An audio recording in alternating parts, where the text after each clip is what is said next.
அந்த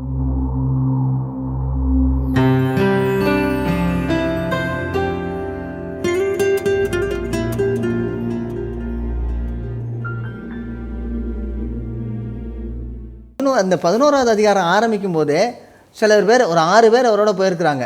அவங்க எல்லாரும் மறுபடியும் கொந்தளிக்க ஆரம்பிச்சிட்டாங்க. எப்படி சுவிசேஷத்தை உங்களுக்கு சொல்கிறது, எப்படி அவங்க ஆண்டவருடைய பிள்ளைகளாக மாற முடியும் அப்படிங்கும் போது இவர் சொல்கிறாரு. அதுக்கெல்லாம் சரி. ஆனால் அவங்களுக்கு ஒரு ஐடியா இருந்துச்சு. என்ன இருந்துச்சு? பரிசுத்த சுவிசேஷமானது யூதர்களுக்கு மட்டுமல்ல எல்லாருக்கும் அறிவிக்கப்படும் அப்படின்னு ஒரு ஐடியா இருந்தது. ஆனால் அதை நடைமுறைப்படுத்தும் போது நிறைய பிரச்சனைகள், அதாவது சுவிசேஷம் நடைமுறைக்கு வரும்போது நிறைய பிரச்சனைகள் இருக்குது. அப்போ எல்லாத்தையும் இவங்க எல்லாம் கேட்ட பிறகு 18வது வசனம் வாசிங்க. இவைகளை அவர்கள் கேட்ட பொழுது அமர்ந்திருந்து அப்படின்னா என்னது? அமர்ந்திருந்துன்னா என்ன? வாயை மூடிட்டு. ஆமாம், எல்லாம் வாயை மூடிட்டு. ஆமாம், அடுத்தது அப்படியானால் ஜீவனுக்கு ஏதுவான மனம் திருந்துதலை தேவன் புறஜாதியாருக்கும் அருளி செய்தார் என்று சொல்லி தேவனை மகிமைப்படுத்தினார்கள். இப்போ அவங்களுக்கு ரொம்ப தெளிவாக தெரிஞ்சு போயிடுச்சு. என்னன்னா ஆண்டவர் புறஜாதியருடைய மத்தியில் தனக்கான ஜனங்களை எடுத்துக்கொண்டார்னு அவங்களுக்கு தெரிஞ்சிருச்சு. இது வரைக்கும் அவங்க என்ன செய்யாங்க? ஒவ்வொரு இடத்துலையும் அவங்க டெஸ்ட் பண்ணி பார்த்துட்டு, சரி சுவிசேஷம் போகுது, சரி சுவிசேஷம் சரியானபடி போகுதுன்னு இந்த அதாவது எருசலேம் சபை முக்கியமான ஒரு பொறுப்பு வகிக்கிறது. எல்லா இடத்துலையும் சரியானபடி சுவிசேஷம் போகிறதா அப்படின்னு பார்க்குது. ஒரு வழியில் நல்லது தான். ஆனால் சிலர் இதை ரொம்ப அட்வான்டேஜ் எடுத்துட்டாங்க, கொஞ்சம் அதிகமாக போயிட்டாங்க. என்ன நடக்குது இப்போ? என்ன பண்ணுறாங்க? 11வது அதிகாரத்தில் வரும்பொழுது அங்கே 19வது வசனம், 19வது வசனத்தை வாசிங்க. ஸ்தேவான் நிமித்தமாய் எழும்பின உபத்திரவத்தினாலே சிதறப்பட்டவர்கள் சுவிசேஷ வசனத்தை யூதருக்கே அன்றி மற்ற ஒருவருக்கும் அறிவியாமல் பெனிக்கே நாடு, சிப்புரு தீவு, அந்தியோகியா பட்டணம் வரைக்கும் சுற்றி திரிந்தார்கள். அப்புறம் என்ன செஞ்சாங்க? அவர்களில் சிப்புரு தீவாரும் சிரேனே பட்டணத்தாருமாகிய சிலர் அந்தியோகியா பட்டணத்துக்கு வந்து கிரேக்கருடனே பேசி கர்த்தராகிய இயேசு கிறிஸ்துவை பிரசங்கித்தார்கள். கொர்நேலியுனுடைய அந்த திறப்பு நடந்த உடனே, வாசல் திறந்த உடனே இவங்க என்ன செய்கிறாங்க? இனிமேல் நம்ம யூதர்களுக்கு மட்டுமல்ல, நாம் கிரேக்கர்களுக்கும் புறஜாதியாருக்கும் சுவிசேஷத்தை அறிவிக்கணும்னு சொல்லி போகிறாங்க. சரி, இவங்க யாருன்னு தெரியாது, முகம் தெரியாத பிரமுகர்கள், அதாவது அன்சங் ஹீரோஸ். அவர்களை குறித்து எந்த பாடலும் எழுதப்படவில்லை, எந்த பத்திரிகையிலும் போடப்படவில்லை. இப்படி போனவர்கள் என்னது? பிட் நோட்டீஸ் அடிக்கலை. அப்படிப்பட்டவர்கள் ஊழியத்தை செய்து அங்கே ஒரு சபை ஆரம்பிக்கப்பட்டது. ரொம்ப வேடிக்கையாக இருக்குல்ல? அதாவது அவங்கவுங்க அப்படியே சுற்றி திரிந்து இருந்தவங்கெல்லாம் போய் ஒரு சபையை ஆரம்பித்து அந்த சபை ஒரு மிஷனரி சபையாக முக்கிய இடத்தை பெறுது. இப்போ என்ன செய்கிறாங்க? உடனே ஒரு வருஷம் கழித்து எல்லாரும் கேள்விப்படுறாங்க. என்ன கேள்விப்படுறாங்கன்னா, கர்த்தருடைய கரம் இருந்தது. எருசலேமில் உள்ள 22வது வசனத்தை வாசிங்க. எருசலேமில் உள்ள சபையார் இந்த காரியங்களை குறித்து கேள்விப்பட்ட போது அந்தியோகியா வரைக்கும் போகும்படிக்கு பர்னபாவை அனுப்பினார்கள். அதுக்கு மேலே போகாதன்னு சொல்லியிருப்பாங்க போல் இருக்கு. அந்தியோகியா வரைக்கும் போகும்படி ஏன் பர்னபாவை அனுப்பினாங்க? அவன் போய் சேர்ந்து தேவனுடைய கிருபையை கண்டபோது சந்தோஷப்பட்டு கர்த்தரிடத்தில் மன நிர்ணயமாய் நிலைத்திருக்கும்படி எல்லாருக்கும் புத்தி சொன்னான். இப்போ இந்த ரட்சிக்கப்பட்ட இந்த இடமும் உண்மையானதா, அதாவது இவர்களுடைய ரட்சிப்பும் இந்த சபையும் உண்மையானதா அப்படின்னு பார்க்குறதுக்காக யார் அனுப்புகிறாங்க? பர்னபாவை அனுப்புகிறாங்க. பர்னபா என்ன செய்கிறாரு? எல்லாரும் ஆண்டவருடைய அந்த கிருபையை பார்க்குறாரு. பார்த்தோன்னே சந்தோஷப்படுறாரு. இப்போ இது வரைக்கும் நான் சொல்லிட்டு வந்தது எல்லாமே என்னன்னா, எல்லா இடங்களிலும், அதாவது இது வரைக்கும் நடந்த வரைக்கும், அந்தியோகியா வரைக்கும் எருசலேம் சபை ஒரு முக்கிய பொறுப்பெடுத்து அது சரியான சுவிசேஷமா என்று அவர்கள் ஆராய்ந்து பார்த்துருக்கிறார்கள். அப்போ எருசலேம் சபைக்கு வழியே பார்க்க போனோம்னா ஒரு பிஷப் இருக்கிற மாதிரியோ, அல்லது ஆர்ச்சி பிஷப் இருக்கிற மாதிரியோ, அல்லது ஒரு போப் இருக்கிற மாதிரியோ, அந்த மாதிரி ஒரு என்ன சொல்கிறது, ஒரு சிஸ்டம் வர்ற மாதிரி இருக்குது நமக்கு இந்த சிஸ்டம். இதற்கு அடுத்ததாக நாம் பார்ப்போம் என்றால் 13வது அதிகாரத்துலேருந்து இப்போ சுவிசேஷமானது இவங்க கையை விட்டு போயிடுச்சு. யார் கையை விட்டு போயிடுச்சு? எருசலேம்லேருந்து கைவிட்டு போயிடுச்சு. இது வரைக்கும் அவங்க தான் எல்லாத்தையும் போய் பார்த்துக்கிட்டு இருக்காங்க. இப்போ இந்த 2 பேரும் 3 பேரும் சேர்ந்து எங்கெங்கேயோ போக ஆரம்பிச்சிட்டாங்க. எங்கெல்லாம் போகிறாங்க? பாப்பே பட்டணத்தினுடைய அதிபதி, அதாவது 13வது அதிகாரம் 7 முதல் 12 வசனத்தில் பாப்பே பட்டணம் அதனுடைய அதிபதி, அவரோட பேர் செர்கியூ பவுலோஸ். அந்த ஒரு பேர் வந்த பிறகு தான் சவுலுடைய பேர் பவுலுடைய பேருன்னு மாறும். அந்த இடத்துல தான் இது வரைக்கும் சவுல்னு தான் இருந்திருக்கும். செர்கியூ பவுல் அவர் வந்த பிறகு அவருடைய பேரும் பவுல்னு மாறுது. ஓகே, அவர் ஒரு புறஜாதியார். அதுக்கு அடுத்ததாக பிசிதியா அந்தியோகியாவில் என்ன செய்கிறாங்க? பிசிதியா அந்தியோகியா வரும் பொழுது 46வது வசனம், 13வது அதிகாரம் 46வது வசனம். அப்பொழுது பவுலும் பர்னபாவும் தைரியம் கொண்டு அவர்களை நோக்கி, முதலாவது உங்களுக்கு தேவ வசனத்தை சொல்ல வேண்டியதாக இருந்தது. உங்களுக்கு தான் சொல்லணும். சரி, அடுத்ததாக நீங்களோ அதை தள்ளி உங்களை நித்திய ஜீவனுக்கு அபாத்திரராக தீர்த்து கொள்ளுகிறபடியினால் இதோ நாங்கள் பிரஜாதியரிடத்தில் போகிறோம். அப்புறம் 48 வாசிங்க. பிரஜாதியார் அதை கேட்டு சந்தோஷப்பட்டு கர்த்தருடைய வசனத்தை மகிமைப்படுத்தினார்கள். நித்திய ஜீவனுக்கு நியமிக்கப்பட்டவர்கள் எவர்களோ அவர்கள் விசுவாசித்தார்கள். 49 வாசிங்க. கர்த்தருடைய வசனம் அத்தேசமெங்கும் பிரசித்தமாயிற்று. ஒரு பெரிய எழுப்புதல். அதாவது இவங்க போன உடனே முதலாவதாக ஒரு பெரிய காரியம் நடக்குது. இப்போ முழுவதுமாக இந்த சுவிசேஷமானது மெல்ல மெல்ல நகர்ந்து முழுவதுமாக புறஜாதியருடைய மத்தியில் போயிடுச்சு. அதனுடைய திட்டமே வேறையாக இருக்குது. அதற்கு அடுத்ததாக நீங்கள் இக்கோனியா பட்டணத்துக்கு வாங்க. இக்கோனியா பட்டணத்துக்கு 14வது அதிகாரம் 1 முதல் 6 யூதர்கள், கிரேக்கர்கள் எல்லாருமே வர்றாங்க. லிஸ்திராவில் என்ன நடந்துச்சு? இவங்க இதுவரைக்கும் ஜெப ஆலயத்தில் தான் பேசிகிட்டு இருந்தாங்க. இப்போ என்ன செய்கிறாங்க? ஒரு கோயிலுக்கு முன்னாடி பேச ஆரம்பிச்சிட்டாங்க. இப்போ முழுவதுமாக அது அங்கே போயிடுச்சு. தெர்பையிலையும் அதே மாதிரி தான். இவங்க என்ன செய்வாங்க? எல்லாவற்றையும் கர்த்தர் இவங்களை கொண்டு செய்தெல்லாம் செஞ்சுட்டு வர்றாங்க. நீங்கள் தயவுசெய்து 14வது அதிகாரம் 27வது வசனத்துக்கு போங்களாம். அவர்கள் அங்கே சேர்ந்த பொழுது சபையை கூடி வரச் செய்து தேவன் தங்களை கொண்டு செய்தவைகளையும் அவர் பிரஜாதிகளுக்கு விசுவாசத்தின் கதவை திறந்ததையும் அறிவித்து அங்கே சீஷருடனே அநேக நாள் சஞ்சரித்திருந்தார்கள். இப்போ இதுவரைக்கும் செய்ததெல்லாம் யார் செய்ததுன்னு சொல்கிறாங்க? இதுவரைக்கும் நடந்த ஊழியம் யாருடைய ஊழியம்னு சொல்கிறாங்க? நாங்கள் செய்ததுன்னு சொல்கிறாங்களா? தேவன்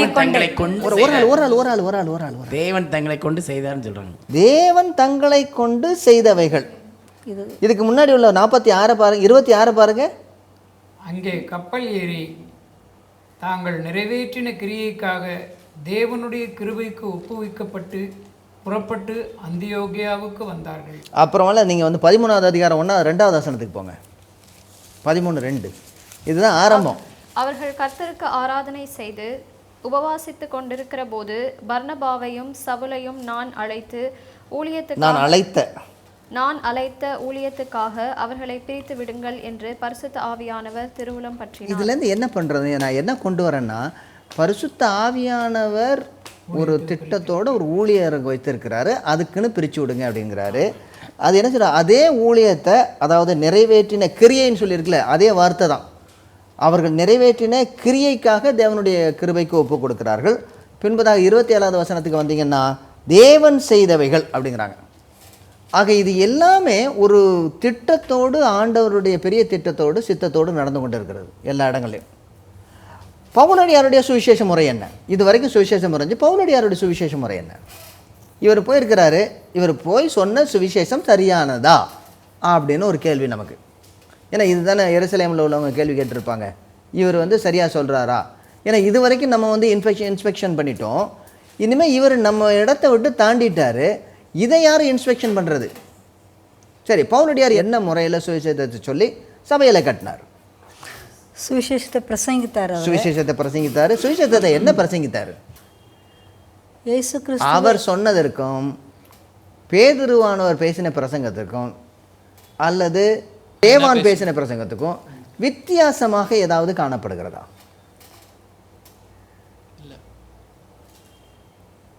என்ன பயந்துக்கிட்டு பார்க்க பேசுகிற மாதிரி இருக்கு.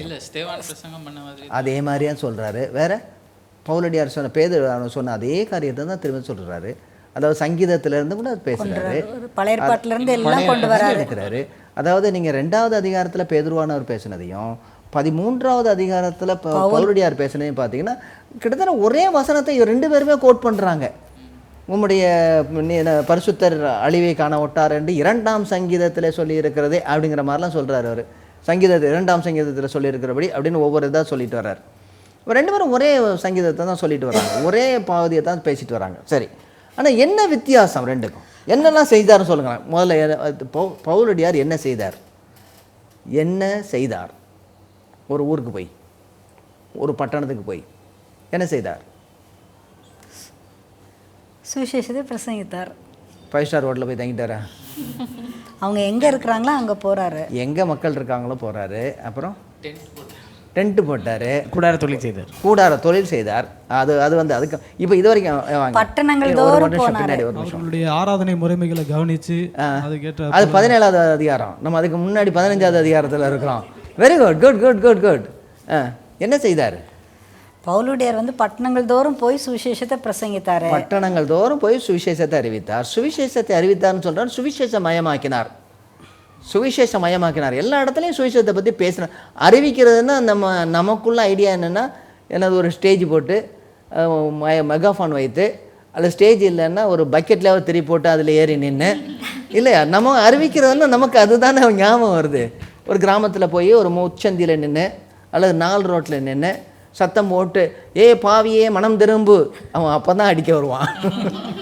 இதுதானே நம்ம மைண்டுக்குள்ளே இருக்காது. அல்லது கொட்டெடுத்து ஊர் ஊராக போய் பவுலடியார் என்ன செய்தார்? யூதர்களுடைய தேவாலயத்தில் அவங்க தேவாலயத்துக்கு முதல்ல போனார். அங்கே உட்காந்து பேசினார்.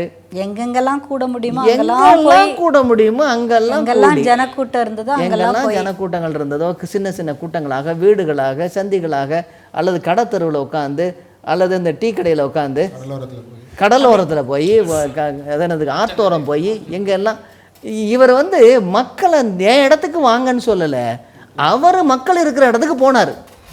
போய் பேசி அப்படியே சம்பாஷிக்கிற மாதிரியே சுவிசேஷத்தை சம்பாதிக்கிற மாதிரி இல்லை, சம்பாஷனை தான் பண்ணார். சம்பாதிக்கிற மாதிரி அடிக்கிற மாதிரி அடிக்கிறதெல்லாம் கிடையாது. அவர் அப்படி தான் பண்ணார். அவர் வந்து ஒரே ஒரு இடத்துல தான் பெருசாக நின்று, அதாவது அத்தேனை பட்டணத்தில் தான் வந்து மார்ஸ் மேடையில் கொண்டு நிறுத்திட்டாங்க. ஏன்னா அங்கே அப்படி தான் பேசணும், அதனால் அங்கே பேசினாரே தவிர மற்ற எல்லா இடங்களிலும், வீடுகள் தோறும், முச்சந்திகளில் இருக்கக்கூடிய இடங்களில் அவர் சம்பாஷணை பண்ணுறாரு. ஆளுங்களை என்ன செய்கிறாரு? அந்தந்த இடத்துல என்ன சொல்லலாம், அந்தந்த இடத்துல தீயை கொளுத்தி போட்டுக்கிட்டே போகிறாரு. அப்படிதான் அந்தந்த இடத்துல தீயை கொளுத்தி போடுறாரு. அப்புறம் எல்லாம் சேர்ந்து ஒன்றா எரிய ஆரம்பிக்குது. இல்லை, சுவிசேஷத்தை பிரசங்கித்து அநேகரை சீஷர்களாக மாற்றிடுறாரு. ஓகே. அடுத்தது சுவிசேஷத்தை பிரசங்கிக்கிறாரு. அதாவது சுவிசேஷமயமாக்கிட்டு அதோட ஒரு வீட்டில் திரும்ப அடுத்த செகண்ட் ரவுண்டு வர்றாரு. செகண்ட் ரவுண்டில் என்ன செய்கிறாரு? அந்த எல்லாத்தையும் மறுபடியும் கொண்டு வர்றாரு. 2. ஆமாம். அடுத்ததாக அதான் சீஷர்களாக்குறாரு. சீஷர்களாக்கி சீஷருடைய மனதை திடப்படுத்துகிறார்.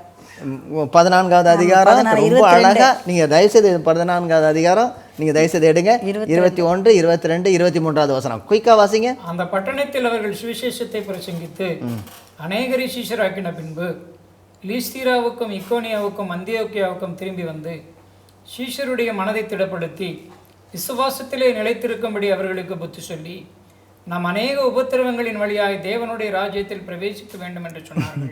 இந்த நாளில் செழிப்பின் உபதேசியார் சொல்லும்போது நம்ம அடிக்கடி சொல்லுவோம், அநேக ஆசீர்வாதங்களின் வழியாக நாம் தேவனுடைய ராஜ்யத்தை சுதந்திரிக்க வேண்டும் என்று சொல்லி அப்பொழுதே சொல்லி வைக்கவில்லை. என்ன சொல்கிறார்? முக்கிய பட்டணங்களிலே முதலாவது யூதர்களுக்கு ஆரம்பிக்கிறார். பின்பதாக யூத மார்க்கத்தை அமைந்தவர்களுக்கு, தேவருக்கு பயந்த புறஜாதியாருக்கு சுவிசேஷம் போகிறது. அடுத்ததாக கிறிஸ்துவனுடைய கிருபை, சுவிசேஷத்தினுடைய விசுவாசம் மட்டுமே ரட்சிப்புக்கு போதுமானது என்று சொல்லி ரொம்ப தெளிவாக சொல்கிறாரு. அடுத்ததாக ஞானஸ்தானம் கொடுத்து எல்லாரையும் வந்து சபையாக சேர்க்கிறார். வீட்டிலே கூடக்கூடிய தலை சபைகளுடைய ஐக்கியப்படுகிறார். அதில் போதிக்கிறார், ரொம்ப திடப்படுத்துகிறார். அவர்களிலிருந்து மூப்பர்களை ஏற்படுத்துகிறார். பைபிள் காலேஜில் எடுக்கல ஆளுங்களை, அங்கேயே ஆட்களை தேர்த்துக்கிறார், நியமிக்கிறார், தெரிந்தெடுத்து அனுப்புகிறார், தெரிந்தெடுத்து அங்கே வைக்கிறார், திரும்ப போயிடுறார். இதுதான் அவர் வந்து தொடர்ந்து செய்து கொண்டு வந்தது. இதனுடைய பின்னணியில் தான் நம்ம 15வது அதிகாரத்தை பார்க்க போகிறோம். அருமையானவர்களே, ஆதி அப்போஸ்தலர்கள் விசேஷமாக பவுலடியார் பிரசங்கித்த இந்த காரியங்களை நாம் பார்த்து கொண்டு வருகிறோம். ரொம்ப தெளிவாக புறஜாதியார் மத்தியில் என்ன செய்ய வேண்டும், என்ன சொல்ல வேண்டும் என்று சொல்லி அவருக்கு தெரிந்திருந்தது. ஏனென்றால் அந்த ஞானத்தை ஆண்டவர் கொடுத்திருந்தார். அதன்படி அவர் செய்ததினாலே அவர் நமக்கு முன்னோடியாக இருக்கிறார். இதை குறித்து நாம் தொடர்ந்து பார்ப்போம்.